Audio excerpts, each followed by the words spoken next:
ভগবান সব সহ্য করেন, সৃষ্টিকর্তা সব সহ্য করেন, তুমি যা যা করছো সব সহ্য করেন। কিন্তু কি জানো, তিনি সত্যের প্রতি, তিনি মিথ্যা সহ্য করতে পারেন না, আর অভিমান কখনো সহ্য করেন না।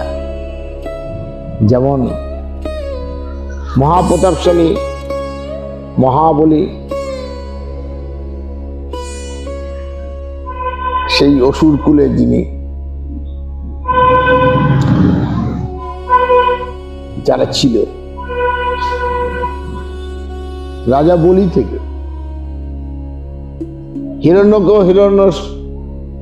হিরণ্যকশ্যপ,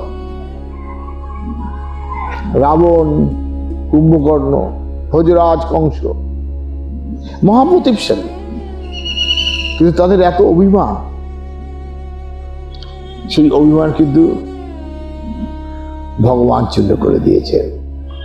এই ভগবান কখনো কারোর অভিমান সহ্য করে না। তাই বলবো, অভিমানকে দূর করো, শিশুর মতো সোজা হও, কর্ম করো, সৎ পথে থেকো। জয় ঠাকুর শ্রীরাম।